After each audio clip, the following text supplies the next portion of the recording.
Vamos a invocar a la Santísima Trinidad en el nombre del Padre, del Hijo y del Espíritu Santo. Amén. Señor, hoy lunes en la noche, nos ponemos en tu presencia y yo para eso quiero alabarte y glorificarte. Quiero darte gracias, Señor, por esta oportunidad de servirte en tu presencia. Quiero alabarte porque solo tú eres santo y tuyo es el poder, el honor y la gloria por siempre, Señor.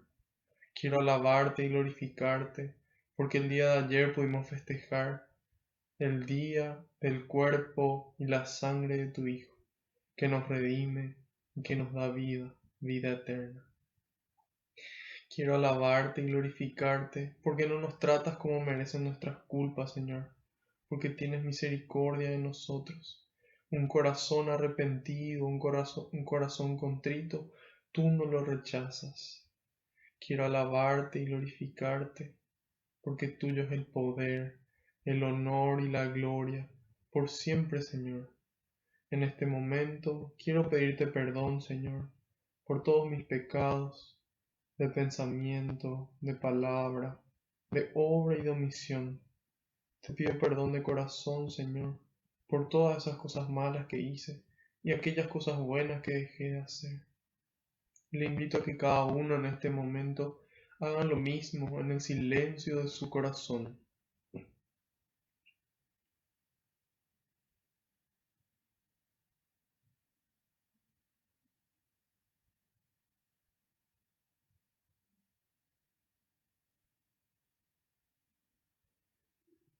Te pido, Señor, que se cumpla tu palabra.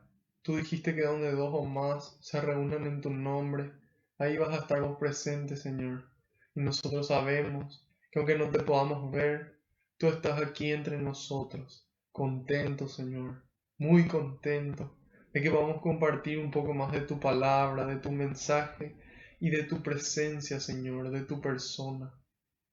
Te entrego en este momento, Jesús, cada una de las oraciones, cada uno de los pedidos de oración que recibimos. Te entrego, Señor, cada tristeza que cada persona que está participando tiene en este momento en el corazón. En este momento te lo entrego, esos miedos, esas dudas, Señor, junto con nuestras alegrías, nuestros gozos, junto con cada gracia que derramas en nuestras vidas, nuestros sueños, nuestros proyectos.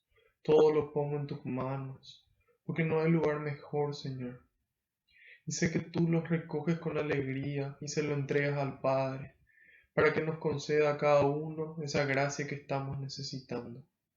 Te pido, Jesús, que tú vayas por delante, que puedas allanar los caminos, que puedas arar la tierra de nuestra mente y nuestro corazón, para que esta semilla que se va a sembrar, que es tu palabra, pueda dar fruto y fruto en abundancia, en algunos el 30, en otros el 60 y en otros el 100%, Señor.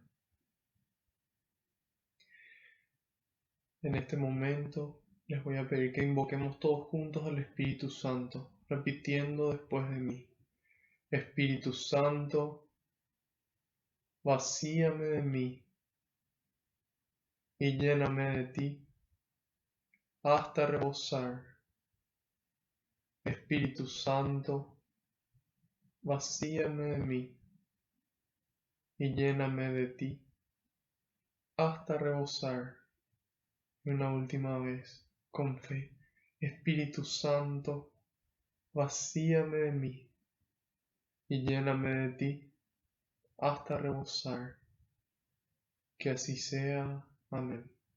Ahora les pido encarecidamente que en un momento de silencio intercedan por mí ante el Padre para que todo lo que transmita sea su voluntad con las palabras del Hijo y que sea el Espíritu Santo el que obre con intensidad en mí y en ustedes también, en cada uno de ustedes.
Amén.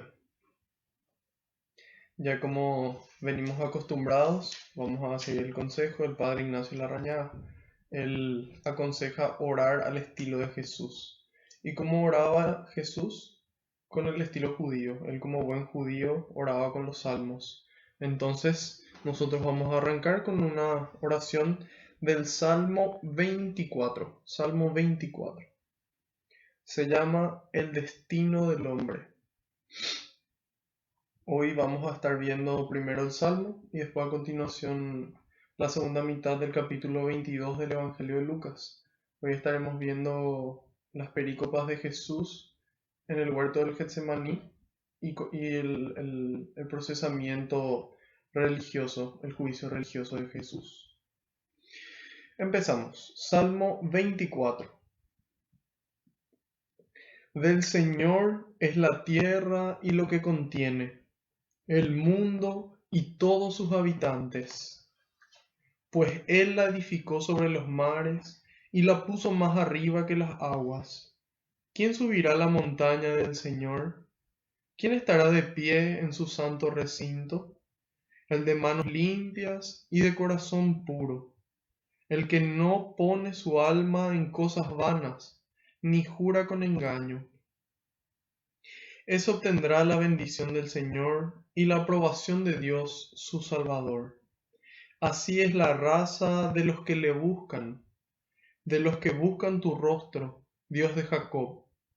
Ea puertas, levanten sus dinteles, elévense portones eternos, y que pase el Rey de la Gloria. ¿Quién es ese Rey de la Gloria? El Señor, el fuerte, el poderoso, el Señor, valiente en la batalla. Puertas, levanten sus dinteles, elévense portones eternos, y que pase el Rey de la Gloria. ¿Quién es ese Rey de la Gloria? Es Yahvé, Dios de los ejércitos. Él es el Rey de la Gloria. Palabra de Dios, te alabamos, Señor. Bueno, este salmo dice el destino del hombre. Nosotros como creación de Dios, ¿cuál es nuestro destino? ¿A dónde deberíamos de ir? ¿Sí? Al mismo lugar del cual vinimos. Vinimos del cielo, vinimos de la eternidad. Dios nos regaló un cuerpo, ¿sí? Antes ya nuestra alma. Entonces, ¿a dónde estamos llamados? A ir a volver al Señor, a volver a la vida eterna, a volver a su presencia, a volver a su paz, a volver a su amor, a volver a esa alegría que no se acaban, ¿sí? Y para llegar ahí es necesario que hagamos algunas cosas y que dejemos de hacer otras, ¿sí? Es importante que seamos conscientes de esa realidad. Dice, del Señor es la tierra y lo que contiene, el mundo y todos sus habitantes. Es decir, nosotros muchas veces pensamos, esta es mi casa, esta es mi computadora, este es mi teléfono, este es mi dinero, mi trabajo, mi inteligencia, mis sentimientos, mi vida, ¿sí? Y nos adueñamos de las cosas que son del Señor. Si bien nosotros obtenemos aquí en el mundo o recibimos ciertos dones, ciertas gracias, ciertos bienes, son del Señor. Y Él nos confía a nosotros esos bienes, todo lo suyo nos confía a nosotros para que seamos buenos administradores. Es decir, para que usemos, como dice San Ignacio de Loyola, todas las cosas para el fin para el cual fuimos creados. Es decir, para alabar a Dios, para glorificar a Dios, para poder alcanzar la salvación, ¿sí? Entonces, todos los bienes nosotros tenemos para poder utilizarlos para gloria de Dios, ¿sí? Y dice, del Señor es la tierra y lo que contiene, el mundo y todos sus habitantes. A veces es como que pensamos o tenemos esa tendencia a pensar de que solamente los católicos o solamente las personas que van a la iglesia son de Dios. Y no es así, todos son de Dios. Entonces, como todos son de Dios, no necesariamente implica que vivan acorde a lo que Dios quiere. Entonces, ¿a qué estamos invitados nosotros? Nosotros estamos invitados a poder rezar por ellos, ¿sí? A poder rezar por todas esas personas que no están en el camino de Dios y por esas personas que luchan contra Dios también. Y poder amarles por encima de ese sentimiento de enojo que nos produce lo que hacen mal, ¿sí? Pero en cambio estamos llamados a poder amarles, a ser pacientes y a que ese amor que nosotros llevamos hacia ellos les transforme y quieran volver al camino del Señor. Finalmente todos son de Él, todos son de Dios. Y Él quiere que ninguno se pierda, ¿sí? Que ninguno se pierda. Y dice, pues Él la edificó sobre los mares y la puso más arriba que las aguas. ¿Quién subirá a la montaña del Señor? ¿Quién estará de pie en su santo recinto? Hasta cierto punto, esta visión que tiene el rey David de quién va a subir a la montaña, quién va a llegar a la presencia de Dios para permanecer ahí.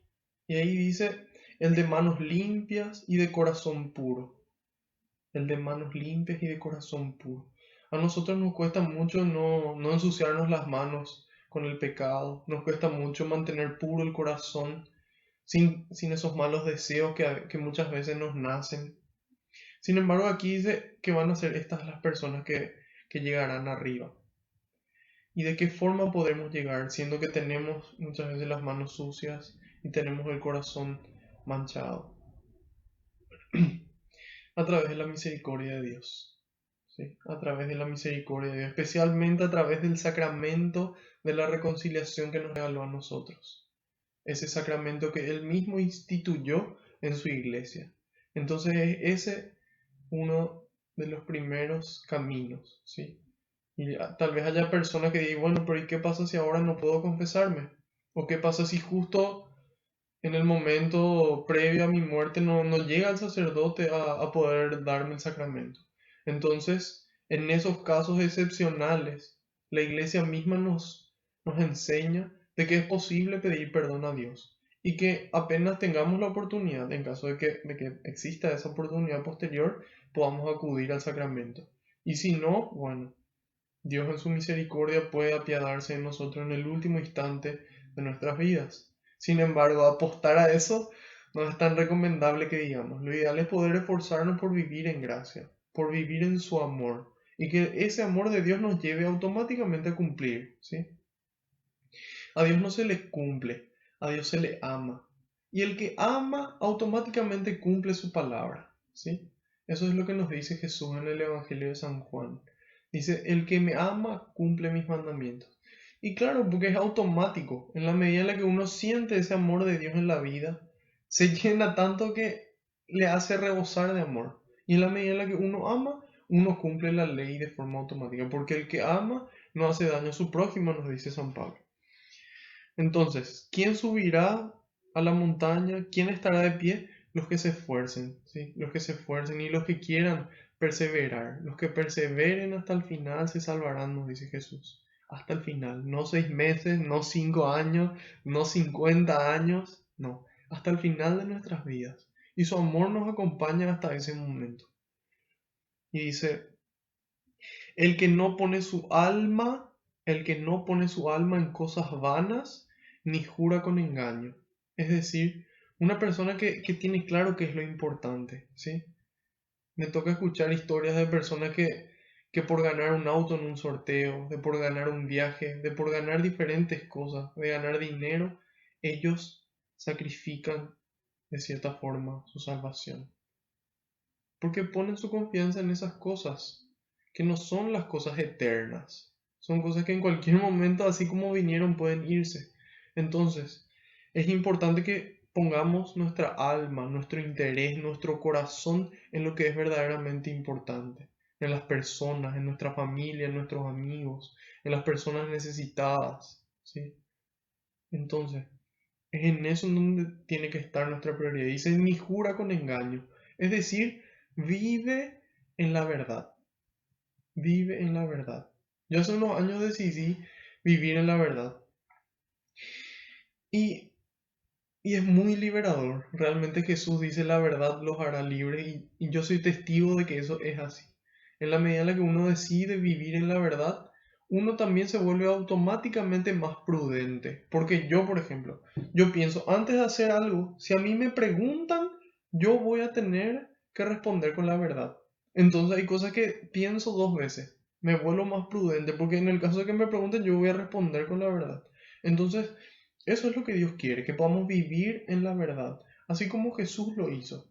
Jesús no necesitó decir una sola mentira, ninguna, para poder partir la historia en dos. No para convertirle a algunas personas, para convertir a la humanidad entera, para salvar a la humanidad entera. Ni una mentira. Detrás de Él nos vamos. ¿Sí? Él es nuestro santo ejemplo. Él es nuestro ejemplo aquí en la tierra. Ninguna mentira. Y como dice San Juan en el capítulo 8, versículo 44, dice que Satanás es el padre de toda mentira. Entonces es importante que empecemos a vivir en la verdad. Y si ya veníamos haciéndolo, bienvenido sea. Gloria a Dios por eso y continuemos por ese camino. El mundo hoy está en parte como está por culpa de la corrupción, ¿sí? ¿Cuántas personas hay deseando poder comer un poco y no pueden tener acceso por culpa de la corrupción? O acceso a medicamentos, acceso a una educación. Aquí en Paraguay, el 4% de todo lo que se gana se invierte en educación. Y así eso luego se refleja muchas veces en las elecciones y los gobernantes que tenemos, ¿sí? Entonces es importante que podamos vivir en la verdad. No importa si tengo 2 guaraníes o tengo 1.000 millones en mi cuenta. Estamos invitados a vivir en la verdad. Y aquí nos dice la palabra de Dios, no es Marco el que está hablando, dice el que no jura con engaño, es decir, el que vive en la verdad. ¿Sí? El que vive en la verdad, ese puede llegar al cielo. Y si no lo veníamos haciendo, no es cuestión de sentirse culpable y permanecer en la culpa, es cuestión de decir, siempre es un buen día para empezar. Hoy es un buen día para empezar a vivir en la verdad. Y ahí nos damos cuenta cómo nuestras relaciones personales empiezan a mejorar, ¿sí? Porque la gente sabe, no, si él te dice es porque es cierto. Entonces se vive en un ambiente menos tenso, se vive en un ambiente de mayor confianza. Y ahí es el ambiente especial para que pueda fructificar el amor, ¿sí? Sin confianza es muy difícil que pueda existir el amor. Y dice, del Señor es todo lo creado, ¿quién subirá a la montaña del Señor? El de manos limpias y corazón puro. Ese obtendrá la bendición del Señor y la aprobación de Dios su Salvador, ¿sí? Entonces, aquí habla, nos dice el amor de Dios. Todos recibimos el amor de Dios. Si yo te pregunto, ¿vos pensás que podés hacer algo, para que Dios te ame más? Tal vez haya personas que digan que sí, que si yo me voy a misa, que si yo soy bueno, que si yo comulgo, que si yo tengo el corazón puro, que si yo hago algo, Dios me va a amar más. Sin embargo, no es así. Dios nos ama infinitamente, a vos y a mí, sin importar lo desastre que seamos, ¿sí? Otra cosa diferente es tener su aprobación, ¿sí? Que Dios apruebe nuestra conducta, nuestros actos, nuestros pensamientos y nuestros sentimientos. Son cosas diferentes. Dios nos ama y a Dios le duele cuando nosotros no hacemos bien las cosas y Él desaprueba ciertas actitudes y pensamientos nuestros, ¿sí? Entonces, Dios nos ama y ese amor tiene que movernos a nosotros a transformarnos para bien, ¿sí? Es ese amor el que tiene la fuerza para vencer cualquier herida que tengamos dentro. Y en la medida en la que vamos sanando, vamos viviendo acorde a lo que Él quiere, pensando, sintiendo, y ahí obtenemos la aprobación de Dios, ¿sí? Entonces una cosa es el amor, otra cosa es la aprobación. Y es muy importante ser conscientes de eso. De que a pesar de que las veces que caemos y nos alejamos de casa, el Señor nos ama y nos espera, siempre. Y dice, así es la raza de los que le buscan, así es la raza de los que le buscan, de los que buscan tu rostro, Dios de Jacob. Es decir, de las personas que le buscan a Dios se esfuerzan, ¿sí? Se esfuerzan. Ea puertas, levanten sus dinteles, elévense portones eternos, y que pase el Rey de la Gloria, dice. El Rey de la Gloria. ¿Y quién es el Rey de la Gloria con R mayúscula? Esa es la siguiente pregunta en el 8. ¿Quién es ese Rey de la Gloria? El Señor, el fuerte, el poderoso, el Señor, valiente en la batalla. Valiente en la batalla. Ese es nuestro Dios. Que en Josué 1:9 nos dice lo mismo. Yo te mando que seas valiente y esforzado. ¿Sí? En esta pandemia es el momento de ser valientes, a esforzarnos a salir de nuestro egoísmo y ayudar al prójimo. Si este mes toca ganar menos para ayudar a alguien, y que así sea. Y si nos toca tener menos tiempo por rezar por alguien, y que así sea. Este es el momento en que más nos necesitan a nosotros los cristianos, ¿sí? Esta es nuestra oportunidad de hacer brillar la presencia de Dios entre nosotros. Aprovechemos, aprovechemos. Y dice, puertas levanten sus dinteles, elévense portones eternos, y que pase el Rey de la Gloria. ¿Quién es ese Rey de la Gloria? Vuelvo a preguntar. Es Yahvé, Dios de los ejércitos. Él es el Rey de la Gloria. Muchas veces nosotros cuando hacemos cosas buenas, estamos dando una catequesis, estamos enseñándole a alguien, estamos ayudándole a un necesitado, estamos aconsejándole a una persona, estamos haciendo algo bueno, queremos llevarnos nosotros el crédito, queremos llevarnos nosotros la gloria. Pero ¿qué somos nosotros? ¿Qué tenemos nosotros? ¿O qué podemos hacer que Dios no nos los haya regalado? ¿Sí? Entonces, todo lo bueno que podamos hacer, que sea una oportunidad para darle gloria a Dios. ¿Sí? Que todo lo bueno que podamos hacer, todo el amor que podamos dar y recibir, que sea para gloria del Señor, para gloria de Yahvé, el creador y el dueño de todo lo existente. ¿Sí? Entonces, ¿cuál es el destino del hombre? ¿A dónde? ¿Para qué nos creó Dios? Para volver a Él, para amar aquí y para que en ese amor podamos construir su reino, ese reino de Dios aquí en la tierra. Y en la medida en la que lo construyamos vamos a poder llegar también a esos portones eternos que nuestras obras de amor van a abrir y va a ser Él mismo el que nos reciba y nos va a decir, pasen a ocupar el lugar que fue reservado para ustedes, para vos y para mí. Desde el inicio de los tiempos hay un lugar reservado para vos, hay un lugar reservado para mí.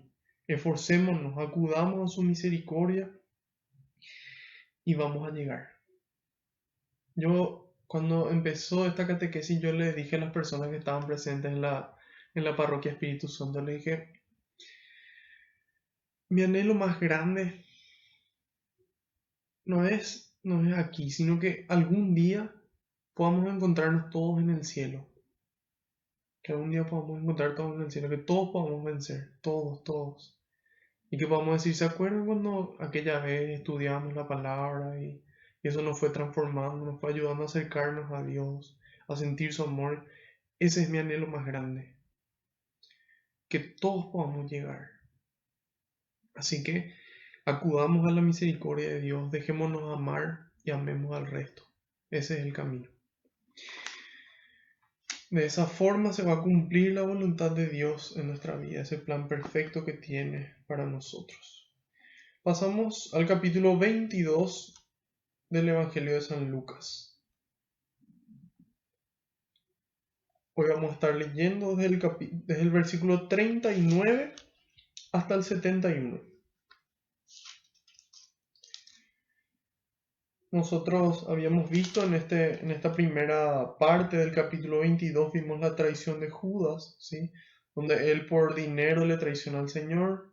Y en aquel entonces hicimos una invitación a poder analizar por qué le traiciono yo al Señor, ¿sí? Si es por dinero, así como Judas, si que es por placer, si que es por poder, si que es por una combinación. Y poder analizar para pedirle al Señor que Él venza, para pedirle al Señor su fidelidad, que Él nunca nos abandona. Después vimos la cena del Señor, la cena del Jueves Santo, donde Él instituye la Eucaristía, instituye el sacerdocio también, el orden sacerdotal. Luego, al terminar la cena, Jesús les pregunta si es que le faltó algo cuando Él les envió y ahí le responden nada. Y esa es la vida con Dios. Nos puede faltar a veces trabajo, a veces dinero, a veces comida, a veces una persona, pero con Él nada nos falta.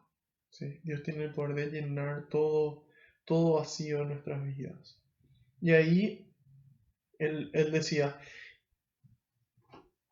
el que no tenga espada, que venda el manto para comprarse una. Entonces nos invitaba a Jesús ya en ese entonces a poder renunciar a nuestras comodidades y a poder combatir contra el mal, a poder combatir contra el pecado. Y ahí no entendieron sus discípulos lo que le dice, por eso agarran y le dicen, mira Señor, aquí hay dos espadas. Jesús les responde, basta ya. Es decir, el combate contra el mal no es realizado de forma violenta. ¿Sí? Jesús mismo asume y nos dice a nosotros de que ese no es el camino, nos muestra a nosotros el camino. Una vez que termina la cena, continúa en el versículo 39.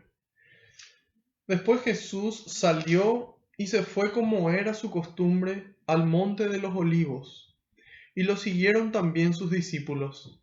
Llegados al lugar, les dijo, oren para que no caigan en tentación. Después se alejó de ellos como a la distancia de un tiro de piedra, y doblando las rodillas, oraba con estas palabras: Padre, si quieres, aparta de mí esta copa, pero no se haga mi voluntad, sino la tuya. Entonces se le apareció un ángel del cielo para animarlo. Entró en agonía y oraba con mayor insistencia. Su sudor se convirtió en gotas de sangre que caían hasta el suelo. Después de orar, se levantó y se fue hacia donde estaban los discípulos, pero los halló dormidos, abatidos por la tristeza. Les dijo, ¿ustedes duermen? Levántense y oren para que no caigan en la tentación. Todavía estaba hablando cuando llegó un grupo encabezado por Judas, uno de los 12. Como se acercara a Jesús para darle un beso, Jesús le dijo, Judas, ¿con un beso traicionas al Hijo del Hombre? Los que estaban con Jesús vieron lo que iba a pasar y le preguntaron, Maestro, ¿sacamos la espada? Y uno de ellos hirió al servidor del sumo sacerdote, cortándole la oreja derecha. Pero Jesús le dijo, basta ya. Y tocando la oreja del hombre, lo sanó. Jesús se dirigió después a los que habían venido a prenderlo, a los jefes de los sacerdotes y de la policía del templo, y los ancianos de los judíos, y les dijo,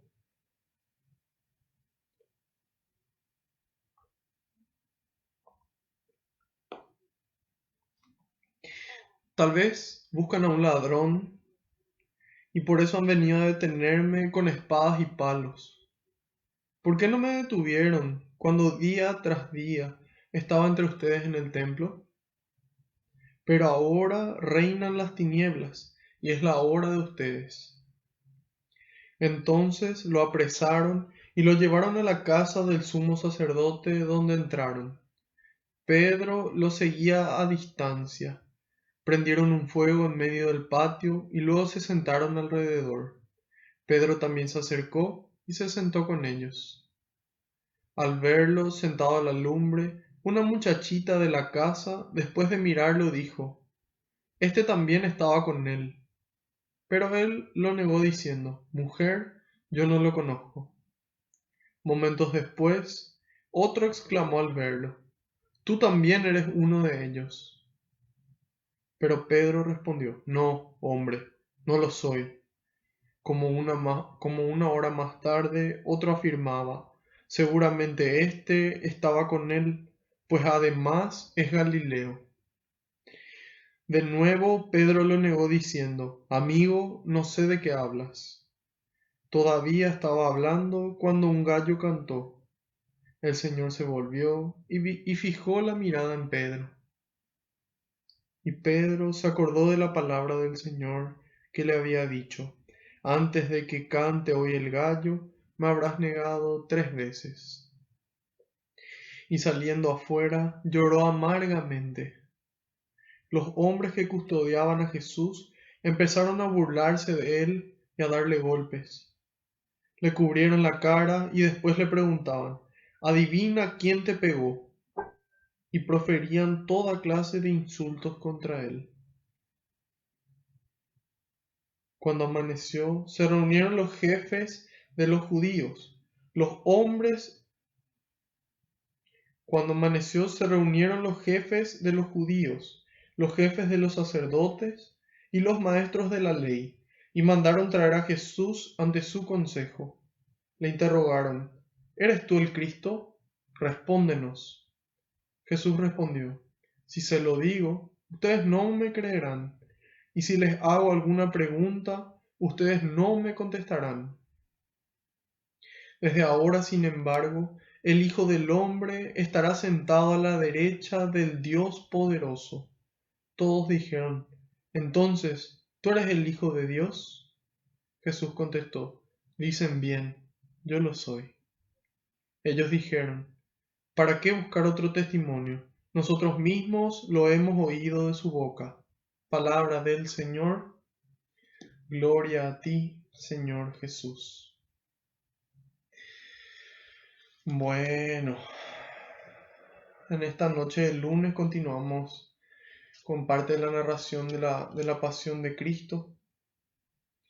Empieza esta noche narrándonos la oración de Jesús en el huerto del Getsemaní, para luego seguir con el juicio religioso de Jesús. Jesús fue juzgado por los religiosos y luego de forma política, de forma civil, por los romanos.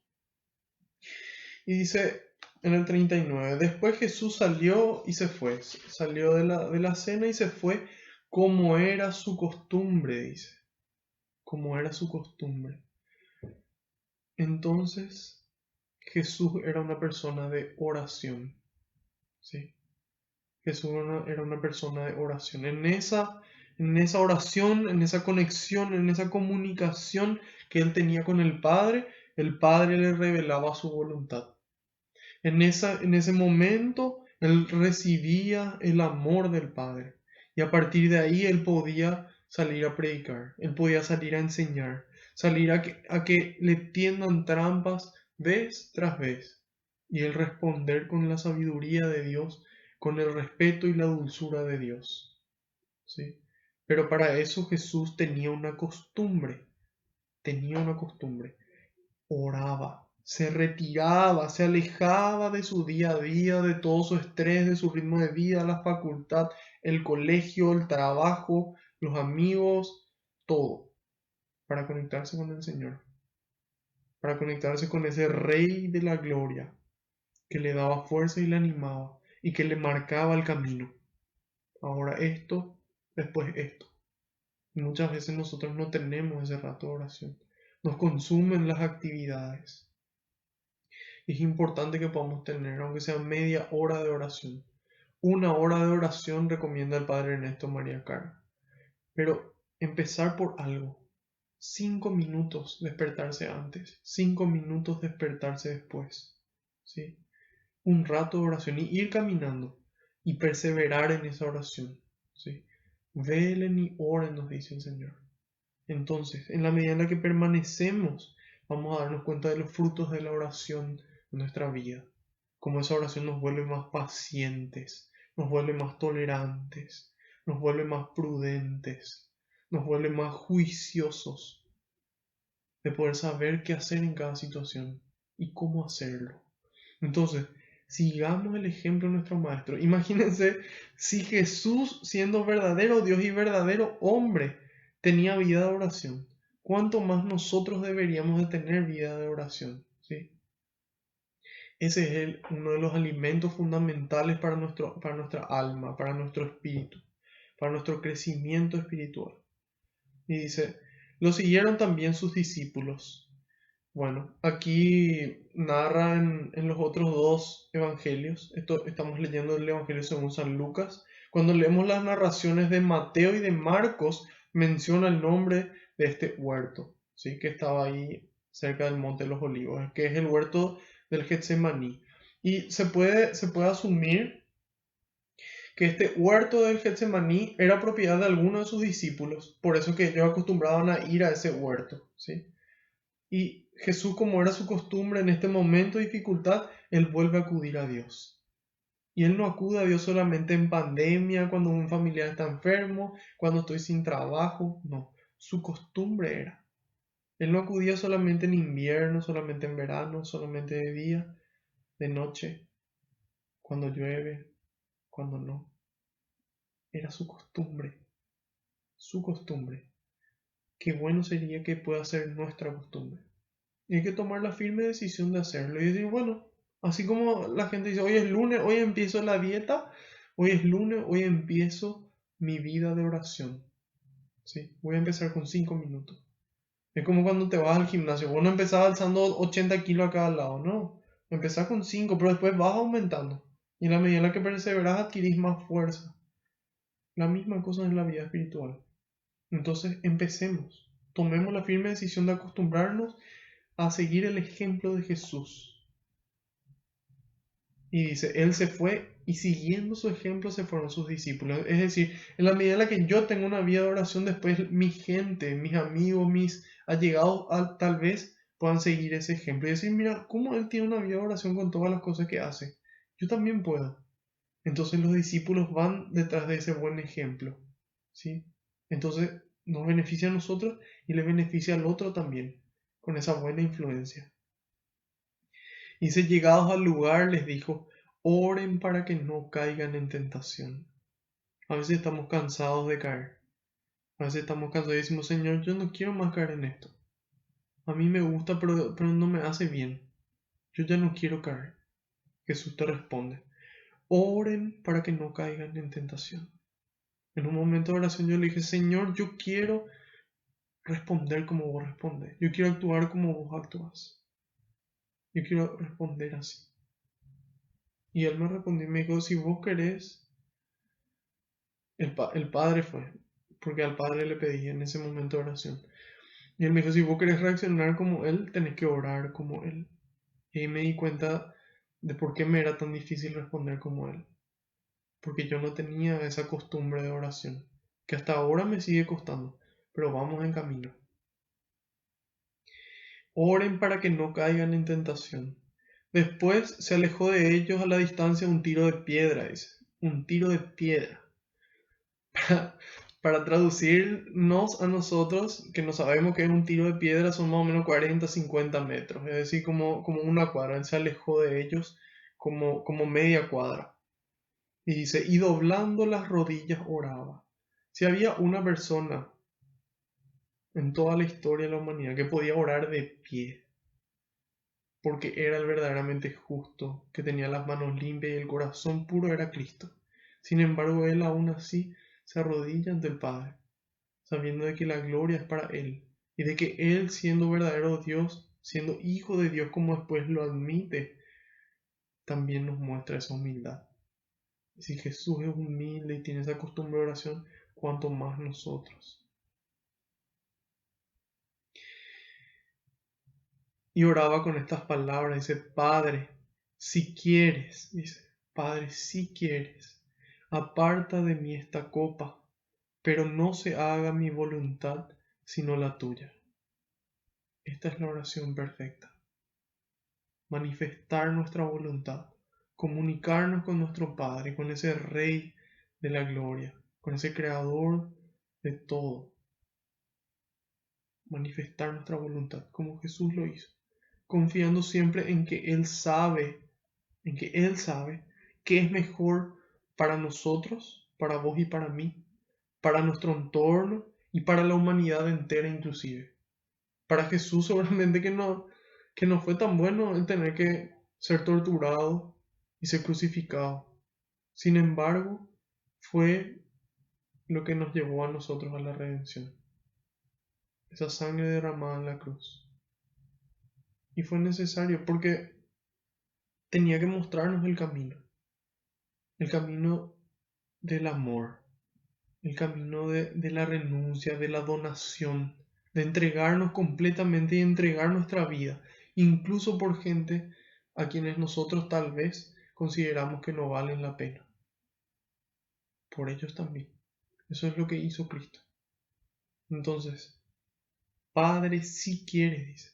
Es decir, cuando le pedimos algo a Dios, Padre, si quieres, sana a esta persona enferma. Padre, si quieres, regálame este trabajo. Padre, si quieres que esto ocurra. ¿Sí? Y, si no, y poner todo en nuestra parte para que así sea. Confiados en que si no ocurre, Dios dispone todas las cosas. Dios dispone todas las cosas para el bien de los que le aman. ¿Sí? Dios dispone, eso nos dice San Pablo. Entonces, ¿de qué manera puede Dios disponer todo? ¿De qué manera? En la medida en la que Él permite ciertas cosas. Y porque tal vez algún milagro, alguna sanación, alguna conversión Él va a lograr a través de eso. Entonces es importante que sepamos de que nuestra visión es limitada. Nosotros vemos acá, Dios ve allá, allá, en todos los tiempos. Entonces confiar en Dios. Padre, si quieres, aparta de mí esta copa, pero no se haga lo que yo quiero, ¿sí? No se haga lo que yo quiero, sino lo que vos querés. Nosotros hoy vivimos en una sociedad absolutamente casi relativista, en donde lo que importa es lo que yo quiero. Lo que importa es lo que yo quiero. Si yo quiero esto y a mí me hace feliz, entonces está bien. Esa es una falacia. ¿Qué es una falacia? Es una premisa que pareciendo verdadera es falsa. ¿Sí? Yo puedo decir, si me hace bien y si me gusta a mí, si es lo que yo deseo, entonces está bien. Y sin embargo, puede que eso sea en perjuicio de otra persona. O en perjuicio de mí mismo. ¿Sí? Si yo soy una persona masoquista y a mí me gusta recibir dolor, eso va en perjuicio de mi cuerpo. Entonces no es lo que a mí me gusta nomás, lo que es correcto o lo que está bien, sino lo que Dios quiere. ¿Y cómo podemos saber qué es lo que Dios quiere? Leyendo, estudiando, conociendo su voluntad, qué hizo, cómo obró, conociéndole a Cristo en profundidad. El que ve a Cristo ve al Padre. El que ve lo que Cristo hizo, ve lo que Dios quiere que nosotros hagamos. Entonces es importante, por eso que es fundamental, hay que entenderle a Cristo.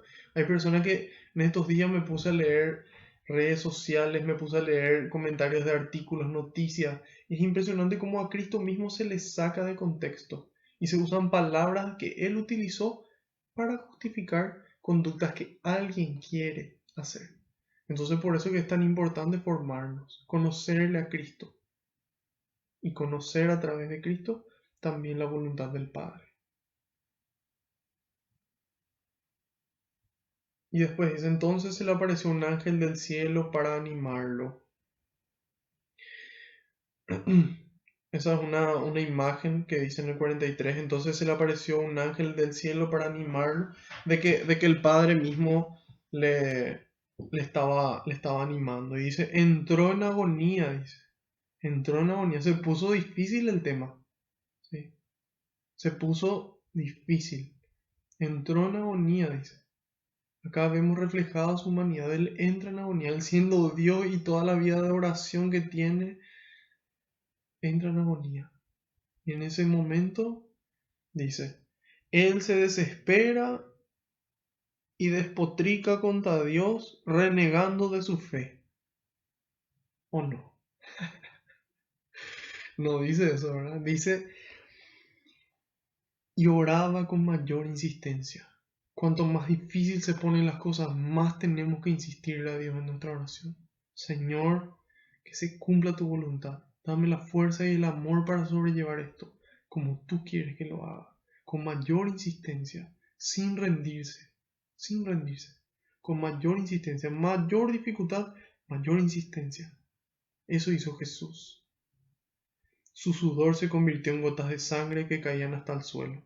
Entonces ahí nos damos cuenta que realmente se estresó, él realmente se preocupó, él no se quería morir.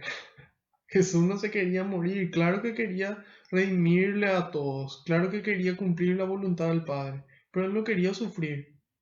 Él humanamente no quería, nadie quiere morirse y menos todavía de esta forma, ¿sí? Entonces, ahí nos damos cuenta de lo que Jesús padeció por nosotros, de lo que Él padeció para poder obedecer lo que Dios quiere, porque Jesús tenía la confianza plena, absoluta, en que Dios sabe por qué hace las cosas, por qué permite lo que permite. Esa confianza absoluta. Nosotros vemos que dice en el 45, después de orar, se levantó y se fue hacia donde estaban los discípulos.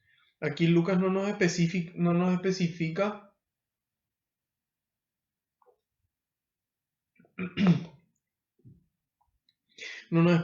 quiénes eran los discípulos. Sin embargo, en el Evangelio de Mateo y de Marcos nos especifica de que fueron Pedro, Santiago y Juan, los hijos de Zebedeo, a los que les llevó a este momento tan íntimo, ¿sí? Entonces, ¿a quién le revela su voluntad y le revela lo más íntimo de su ser? A esas personas que permanecen cerca de él, ¿sí? Y todos nosotros podemos ser esa persona. Y dice, entonces Jesús ora, le pide al Padre que aleje de mí este cáliz. Aquí en Lucas lo cita una sola vez. En Marcos y en Mateo lo cita 3 veces. De que él va a orar, les encuentra dormido y le dicen, despiértense y oren conmigo. Estén conmigo, permanezcan a mi lado. Va a orar otra vez, vuelve y les vuelve a encontrar dormidos y así. Mostrándonos cómo esa debilidad nuestra nos hace caer vez tras vez. Y que cada vez que volvemos a caer, Él vuelve junto a nosotros a pasarnos la mano para poder levantarnos y mantenernos de pie. Y dice, pero los halló dormidos, abatidos por la tristeza, dice. Abatidos por la tristeza. Este es el momento en el que nos toca a cada uno examinarnos, ¿sí? Conocernos.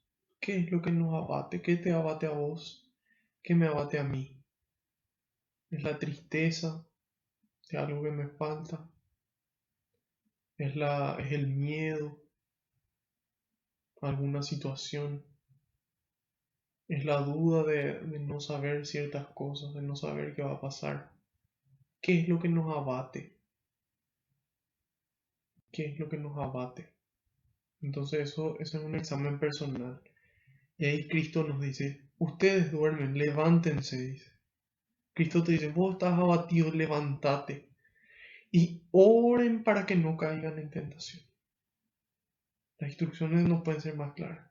Levántense y oren. De esa forma van a poder permanecer de pie. De lo contrario van a volver a caer. Van a volver a sufrir y a pasar por el mismo proceso. Y no solamente a sufrir ustedes, vos y yo, sino a hacerle sufrir al otro. Ese es el principal problema del pecado.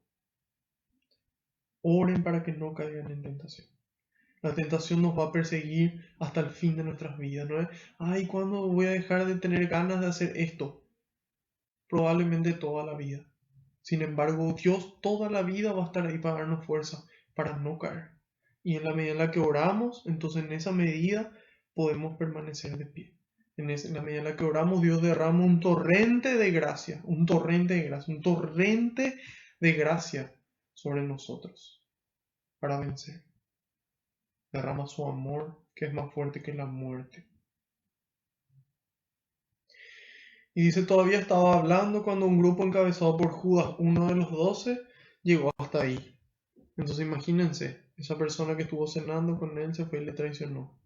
Y Jesús podía decirle cualquier cosa, ¿sí? En cambio, Jesús nuevamente muestra esa templanza, ¿sí? Esa paciencia que él recibe de Dios, del Espíritu Santo que habita en él. Fruto del Espíritu Santo de la paciencia.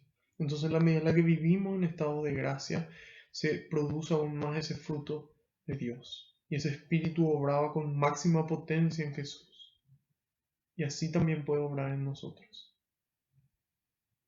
dar esos mismos frutos. Dice cómo se acercara para darle un beso, dice.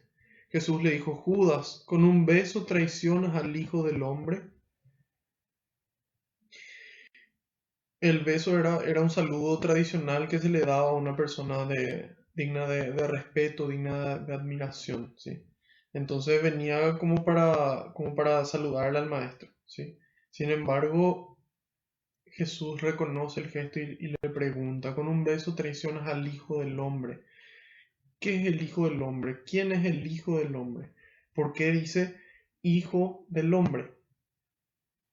Para eso es importante remontarnos al libro de Daniel, capítulo 7, versículo 13, donde Daniel el profeta narra una de sus visiones. Y él dice, yo seguía contemplando en las visiones de la noche, y he aquí que en las nubes del cielo venía como un hijo de hombre, dice. Y he aquí que en las nubes del cielo venía como un hijo de hombre. Se dirigió hacia el anciano y fue llevado a su presencia. A él se le dio imperio, honor y reino, y todos los pueblos, naciones y lenguas le sirvieron. Su imperio es un imperio eterno, que nunca pasará, y su reino no será destruido jamás. ¿Sí? Eso dice en el 13 y en el 14, Daniel 7.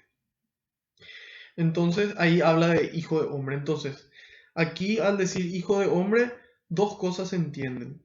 Uno es la naturaleza humana de Cristo, ¿sí? De que es verdaderamente hijo de hombre, de que Él se encarna y es verdadero hombre. Y segundo, más importante que en este caso la naturaleza del hombre, sería la naturaleza de Dios, ¿sí? Porque ellos ya le veían a Él como un hombre, sin embargo no le veían como Dios. En cambio aquí los judíos en el Antiguo Testamento, al llamarle hijo de hombre, se referían al Mesías, se referían al Cristo, al Salvador, al Redentor, al Hijo de Dios, ¿sí? Entonces aquí Jesús dice, con un beso traicionas al Hijo del Hombre, ¿sí? Dándose ya su espacio. Y dice, los que estaban con Jesús vieron lo que iba a pasar y le preguntaron, Maestro, ¿sacamos la espada? Y uno de ellos hirió al servidor del sumo sacerdote cortándole la oreja derecha. Pero Jesús le dijo, basta ya. Entonces ahí nos damos cuenta como aquí en el 51 Jesús responde, basta ya. Y en el 38 la misma cosa, basta ya. Y hay gente que hoy sigue justificando la violencia por decir de que Jesús con un látigo le echó a los animales del templo y a los vendedores, ¿sí? Entonces aquí nos damos cuenta de la actitud de Jesús. Basta de violencia. La violencia solamente genera más violencia. El amor es el único camino. Y hay veces que decimos, pero si no aprende por las buenas, entonces tiene que aprender por las malas. ¿Sí? Esa es nuestra actitud. Sin embargo, Jesús nos muestra que no. Si nosotros obramos bien y esa persona no cambia, esa persona no entiende, esa persona no valora, es esa persona la que está equivocada. ¿Y por qué yo afirmo de que el amor es el único camino? Primera carta de Juan, capítulo 4, versículo 8. El que no ama no conoce a Dios, porque Dios es amor. Premisa 1, Dios es amor. Segundo, Jesús dice, yo soy la verdad, el camino, dice, el camino, un camino, no existe otro, el camino, la verdad y la vida. Entonces, Jesús es Dios, Jesús es el camino. Dios es amor, Dios es el camino, el único camino es el amor. ¿Sí? El único camino, la única forma es el amor, no la violencia. Solamente que eso requiere más esfuerzo, requiere paciencia, requiere sacrificio, cosas que nosotros generalmente no tenemos porque no tenemos oración. Interesante, ¿verdad? Oración, oración. Y Jesús dice, basta ya. No entendieron. Hace rato no entendieron que le dijo basta ya, ahora vuelve a repetir basta ya. Sin embargo, Dios nos dice basta ya, ¿sí? Basta de este pecado. Basta de comer sin poder parar. Basta de inyectarle cosas a tu cuerpo que le producen daño y que le pueden producir daño a tus hijos. Basta de consumir esto que destruye tu cerebro. Basta de ser infiel a la persona que te ama. Basta de ser corrupto. Basta de robar. Basta de mentir. Basta de chismosear. Basta. Y nosotros muchas veces en nuestro ímpetu, en nuestra reacción, obramos igual, ¿verdad? Así como lo hizo Pedro, que en otros lados nos menciona que fue él el que le cortó la oreja a Malco. Entonces, es importante que podamos escuchar la orden de Dios, ¿sí? Y seguirla. Finalmente ahí vemos que hace Jesús, dice, basta, ya le toca la oreja y le sana. Dios tiene el poder de volver a sanar, de poder volver a toda herida producida en el cuerpo, en la mente y en el alma, tiene el poder para sanar, ¿sí? A pesar del daño que nosotros hayamos hecho, de la muerte que hayamos provocado con nuestro pecado. Porque el salario del pecado es la muerte. Romanos 6:23. El salario del pecado es la muerte. Entonces toda esa muerte, todo este daño que hacemos al desobedecer a Dios, Dios tiene el poder de restaurar. De restaurarte a vos y restaurarme a mí. ¿Sí? ¿Y qué dice? Dice, tocando la oreja a los anodes. Hay gente hoy que afirma de que Dios no puede hacer ciertas cosas, que Dios no puede detener la pandemia. ¿Sí? Claro que puede. Si pudo tocarle la oreja. Hay gente que dice, no, Dios no es mago. ¿Sí? Dios no es mago. Dios es todopoderoso. Dios es el rey ante el cual se abren los portones de la eternidad. ¿Sí? Entonces Él tiene el poder. Y le toca la oreja y le sana. Le reconstruye algo que era imposible y que era un acto de magia de Jesús. Mienten aquí en la palabra de Dios. O Jesús verdaderamente le sanó. A Lázaro llevaba 4 días muerto, nos dice la escritura. 4 días muerto, pudriéndose. Jesús le dice, levántate. Se reconstruyen todos los tejidos, los órganos, todo. Y se levanta el muerto. Jesús transforma agua en vino. Eso es magia. No. Ese es el poder de Dios sobre todas las cosas que Él mismo creó. Nosotros cuando ven ese video que les comenté del padre Manuel Carreira, él es científico y un doctorado en física, ¿sí? Y él es un sacerdote que ya falleció y él explica cómo las leyes de la física incluso no se rompen. Hay cosas que nosotros pensamos que son así, pero en realidad no son tan así. Y que Dios tiene el control absoluto sobre todo eso. Y así le sana a este, le resucita a un muerto, transforma agua en vino, calma la tormenta, camina sobre el agua. ¿Sí? Y Jesús nos dice, las mismas obras que yo hice y aún mayores las harán ustedes, vos y yo, las mismas obras de Jesús y aún mayores. ¿Crees eso? ¿Le crees a Jesús cuando en el Evangelio dijo eso? Esa es la pregunta. Entonces, que Dios no lo haga no significa que Dios no pueda hacerlo. Si no lo hace es por algún motivo. Es porque alguna gracia enorme quiere sacar de ahí, que nosotros no estamos viendo, nosotros estamos viendo aquí. Dios está mostrándonos allá. ¿Sí? En oración podemos discernir qué es lo que Dios está haciendo, por qué Dios está permitiendo esta pandemia. ¿Por qué?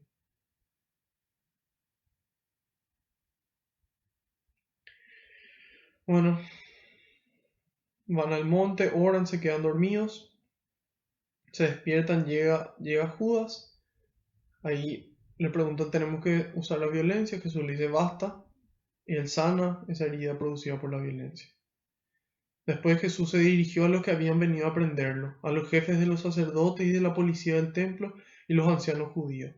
Ellos eran las personas más adineradas, ¿sí? Eran las personas más adineradas que no les gustaba lo que Jesús estaba haciendo.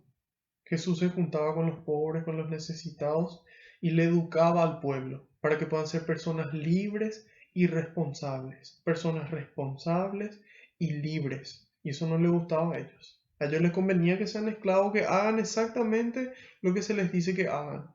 porque ellos administraban los tesoros del templo.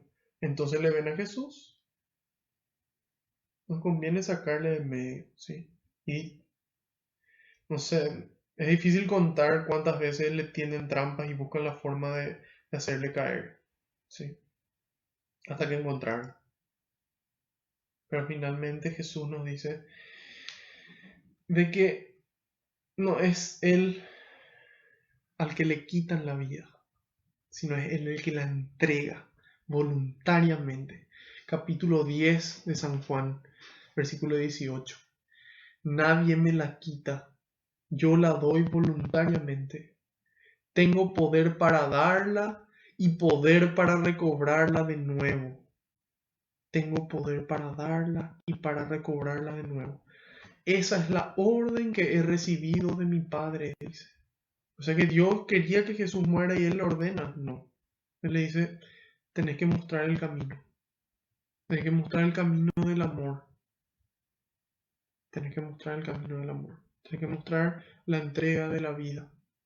Y va a ser necesario que esto ocurra porque estas personas no van a cambiar su corazón. Ellas en su libertad eligieron esto.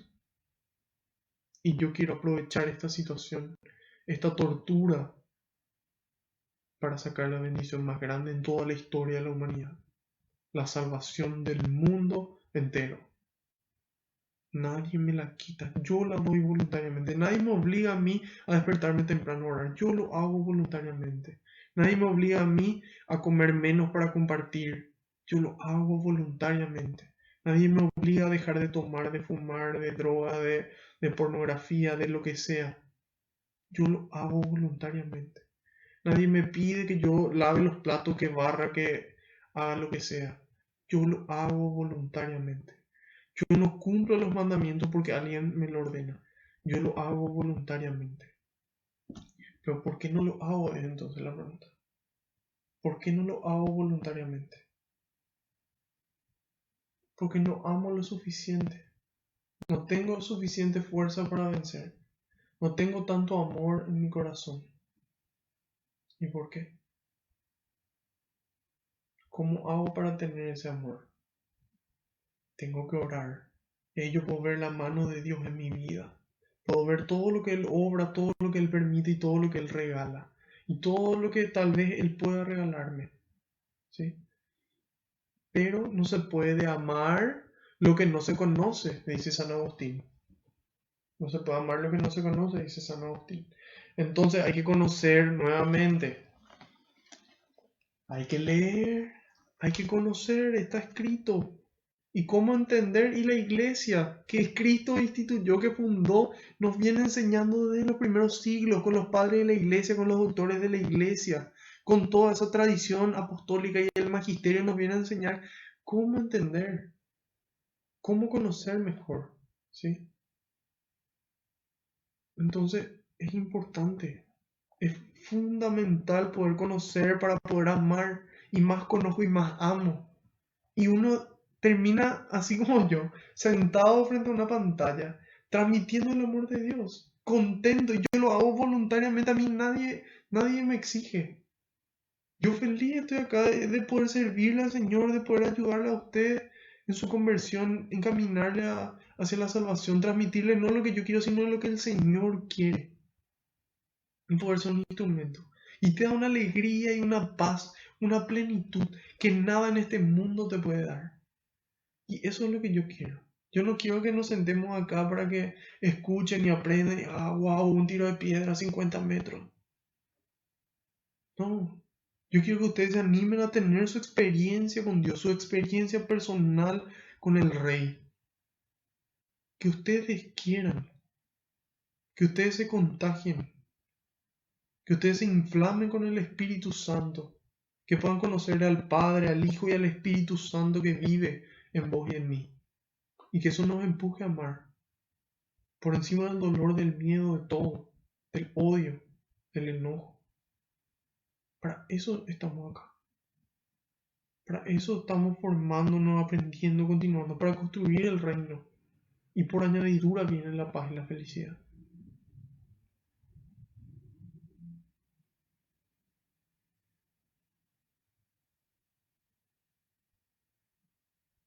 dice, tal vez buscan, ahí nos damos cuenta de que en la medida en la que obramos en contra de las personas que obran mal, ellos van a saltar contra nosotros, ¿sí? Que es lo que ocurrió con Jesús. Y ahí dice en el 53, ¿por qué no me detuvieron cuando día tras día estaba entre ustedes en el templo? Pero ahora reinan las tinieblas y es la hora de ustedes. Porque ellos tenían miedo a las consecuencias de sus actos. Entonces cuando nadie ve, entonces ahí el WhatsApp, ahí el inbox, ¿sí? Dios ve tu inbox y ve tu WhatsApp. Pero lo importante es que en la medida en la que amemos, vamos a construir el reino y vamos a ser mejores personas, ¿sí? Y eso es lo verdaderamente importante, porque Dios ve todo y Él nos ama, ¿sí? Pero Él quiere también nuestra aprobación, Él quiere ponerse contento con las cosas que nosotros hagamos. Entonces, que hagamos las cosas a la luz del día, todo, todo lo que podamos hacer.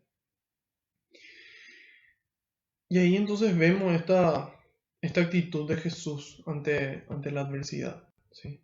Mayor dificultad, mayor agonía, mayor sufrimiento, mayor insistencia en la oración, ¿sí? Y Jesús ante la dificultad, ante el camino difícil, Él responde de esta forma. Capítulo 12 de San Juan 27. Juan 12, 27 dice, ahora mi alma está turbada, dice, ahora mi alma está turbada. ¿Y qué voy a decir? Padre, líbrame de esta hora.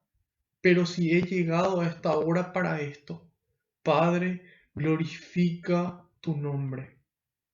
Vino una voz del cielo, le he glorificado y de nuevo le glorificaré. La gente que estaba allí y lo oyó decía que había sido un trueno. Otros decían, le ha hablado un ángel.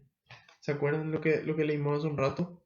Parecía que le había hablado un ángel y aquí la misma situación.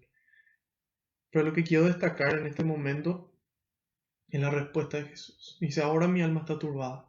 ¿Y qué voy a hacer? ¿Me voy a rendir? ¿Me voy a enojar con Dios? ¿O voy a enfrentar esta situación?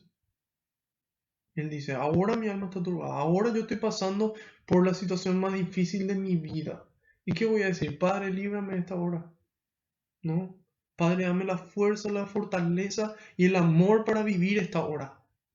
Glorifica tu nombre, que con lo que yo haga la gente le dé gloria a Dios. Que con lo que yo haga la gente le dé gloria a Dios y se cumpla la voluntad, no mía y tuya, sino la de Dios en la tierra, que es lo mejor que le podría pasar a la humanidad. Entonces, ante esta situación de dificultad ocurre todo esto, vienen, la apresan a Jesús, Jesús podía hacer lo que quería, él si quería le podía tirar un rayo, morían todos, y no hace eso. Les reclama a través del diálogo y les pregunta, acude, es como que intenta razonar con ellos, pero a ellos no les interesa razonar. Y dice, entonces lo apresaron y lo llevaron a la casa del sumo sacerdote, donde entraron. Pedro los seguía a distancia, dice. Pedro los seguía a distancia.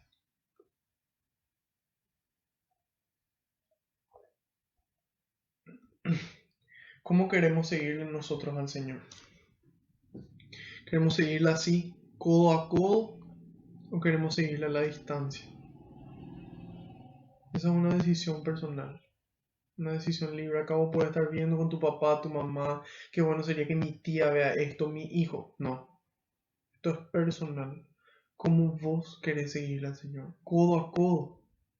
Entonces hay que seguir su camino, hay que vivir en la verdad, hay que cumplir los mandamientos, hay que acudir a su misericordia y ser misericordiosos. ¿O queremos seguir la distancia?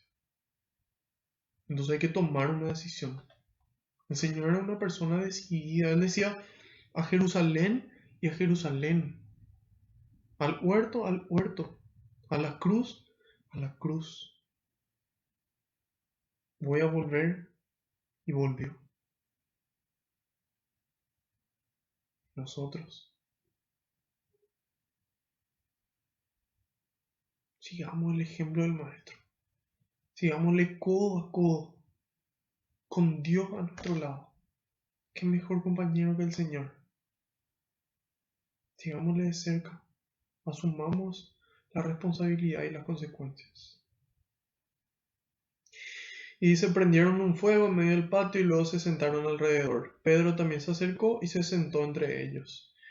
En otro evangelio nos cita de que Juan era amigo, San Juan era amigo de la persona dueña de casa, entonces es como que se sentaron ahí y se armó esa ronda alrededor del fuego. Dice, al verlo sentado a la lumbre, una muchachita de la casa, después de mirarlo, dijo, este también estaba con él. Pero él lo negó diciendo, mujer, yo no le conozco. Aquí San Lucas es más suave con respecto a Pedro. En cambio, en otro evangelio, creo que es en Mateo, dice que primero le niega, después jura de que no le conoce y después maldice inclusive, ¿sí? Entonces ahí nos damos cuenta de los diferentes grados. Después, primero le ve esta mujer, después le ve otro que exclamó, tú eres uno de ellos, pero le dice, no, hombre, no lo soy. Como afirmaba una hora más tarde otro, seguramente este estaba con él, pues además es Galileo, ¿sí? Y ahí dice, de nuevo Pedro le negó diciendo, amigo, no sé de qué hablas. Muchas veces somos nosotros negándole a Cristo en nuestra vida con nuestros actos, no solamente con nuestras palabras, así como lo hace Pedro, sino con nuestros actos y con nuestras vidas, que es aún más grave. Entonces, ¿para qué mencionamos todo esto? Para que nosotros podamos tenerlo en cuenta y mejorar. Es para ir para adelante. Es para que esto que decimos sea el impulso que nos lleva a nosotros hacia Dios, hacia su amor, y ese amor hacia el cielo.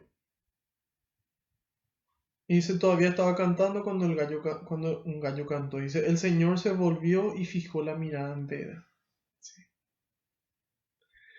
Jesús le mira a su discípulo y le dice, yo te conozco, yo sé que vos sos débil, pero cuando vuelvas, confirma a tus hermanos.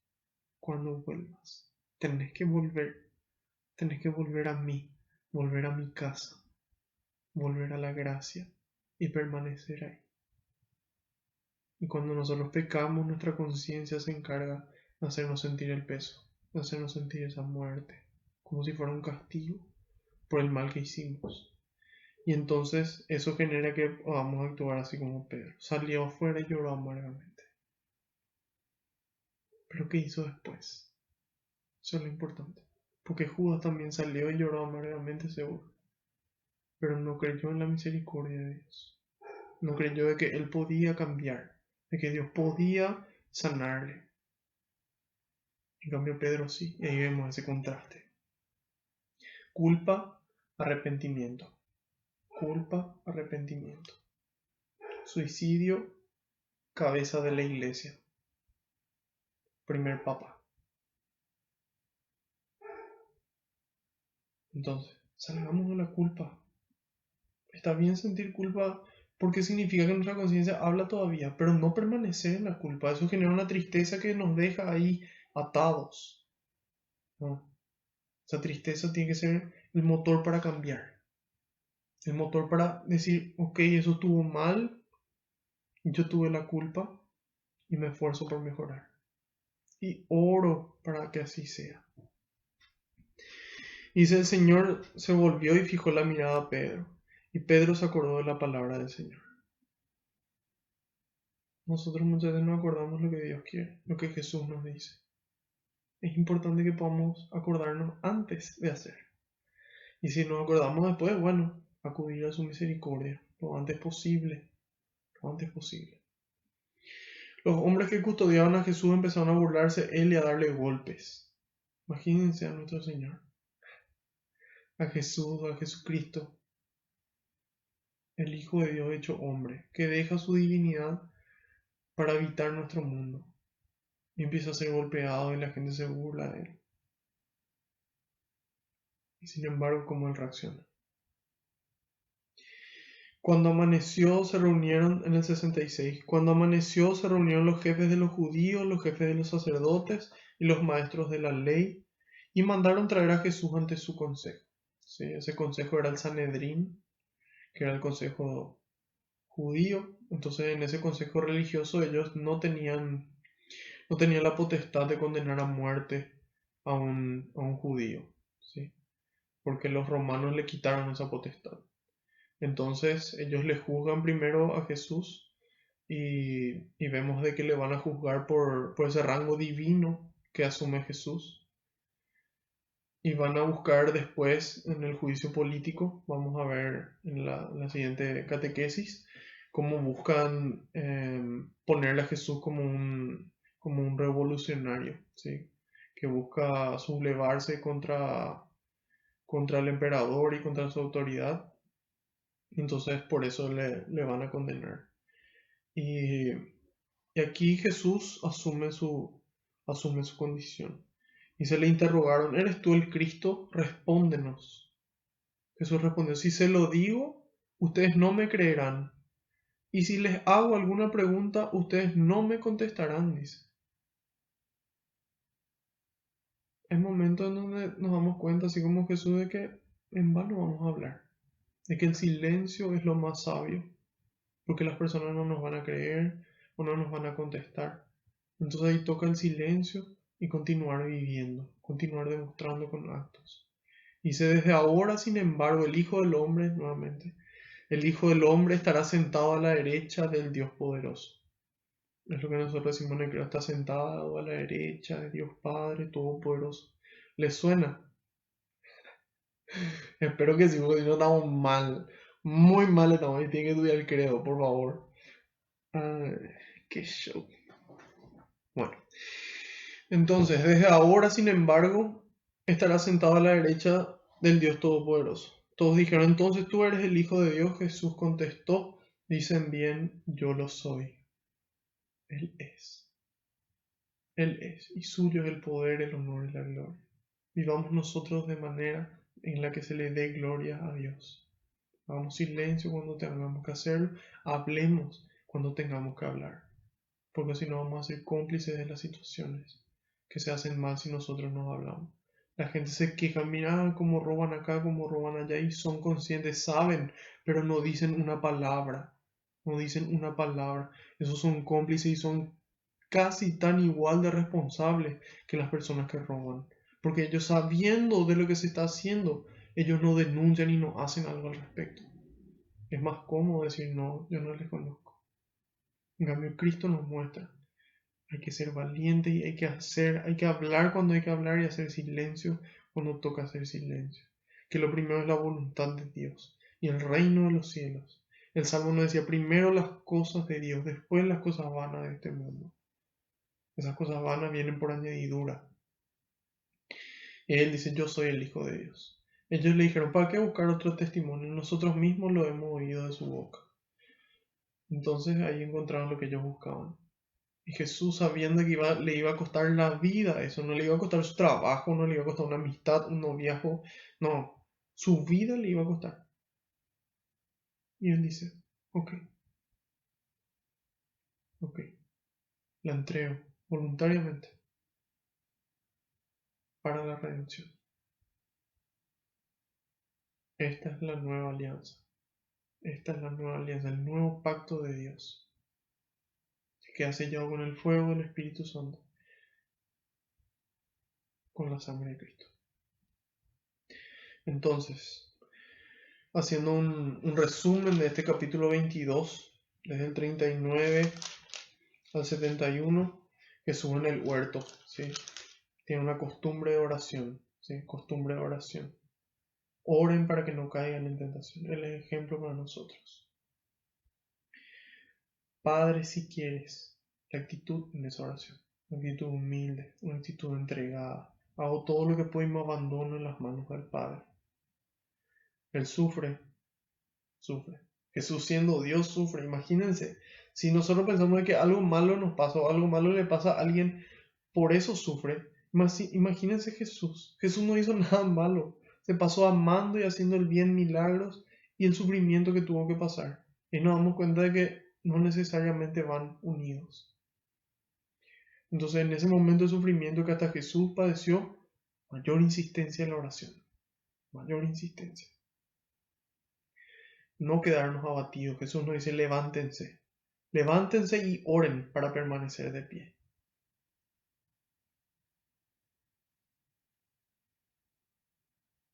Luego es la decisión, ¿sí? De qué tan cerca de Dios queremos estar, qué tan cerca de Cristo y de su camino, qué tanto queremos que el Espíritu Santo obre dentro nuestro, a distancia o así, cuerpo a cuerpo. Entonces tomamos la decisión, yo quiero cuerpo a cuerpo, entonces yo me esfuerzo, yo remo. Y si nadie más quiere remar, ese es el problema del resto. Pues yo voy a remar, ¿sí? Y así como Jesús le dio el ejemplo de oración, sus discípulos se fueron detrás. Tal vez más personas se sumen y podamos mejorar el mundo. Ahí le niega, ¿sí? Le niega. Jesús nos mira con amor. Como dice antes, yo conozco tu debilidad y que varias veces va a volver a caer. Yo quiero que te levantes. Yo te levanto. Yo te restauro, yo te sano. Así como la violencia, el pecado, el mal causó esta destrucción, yo te sano. Yo corto con la violencia.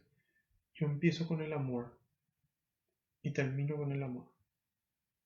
Nosotros en el pecado lloramos amargamente y a partir de esa culpa pasamos al arrepentimiento para mejorar. Entonces, las personas no entienden a veces qué es el sacramento de la reconciliación y qué significa la penitencia en ese sacramento. Hay personas que dicen, no, ¿y por qué tengo que rezar esto, tal cosa? Y hay veces que no entienden que esa penitencia en el sacramento de la reconciliación es la medicina en el alma, la medicina para el alma para restaurar el daño que causó el pecado, ¿sí? Por ejemplo, hay un sacerdote que es de Nigeria, con el que yo amo confesarme, y él me dijo, para tu pecado vas a leer la carta de Santiago completa. Esa va a ser tu penitencia. Y es como que él me intenta convencer y me dice, pero no es tan larga, tal vez. Y yo feliz me puse, porque me dio la medicina que yo necesitaba para restaurar, para no volver a caer en el pecado. ¿Sí? Entonces, ese es el propósito de la penitencia, de poder rezar, de poder restaurar el daño en el alma. Entonces hay veces que si recibimos de penitencia, no sé, algo que no nos parece que nos ayude, busquemos que nos pueda ayudar a no caer, a poder permanecer fuera de ese pecado, evitar a volver a caer en ese llanto, esa culpa y volver al arrepentimiento. Entonces, es cuestión de trabajar, cuestión de trabajar. Y ahí Jesús nos dice, yo soy, yo soy. Yo soy el que entrega su vida voluntariamente, yo soy el que asume la situación que le toca.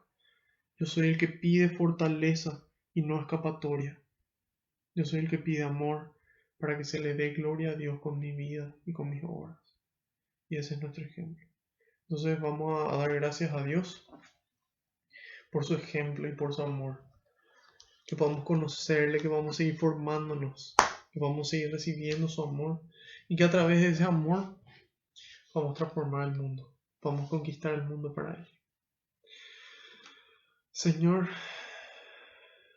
quiero darte gracias por otro día más de vida, por la vida de cada una de las personas que están escuchando, que están acercándose a vos, que están tomando la firme decisión de seguirte de cerca, Señor, codo a codo, de tomar esa decisión de empezar una vida de oración o de continuarla e intensificarla, Señor, de poder, Señor, darte la gloria a vos y ser humildes, que todo lo que hagamos sea para tu gloria, que podamos también entregar voluntariamente nuestra vida, nuestro esfuerzo, nuestros bienes, con alegría, Señor, porque tú amas al que da con el corazón alegre.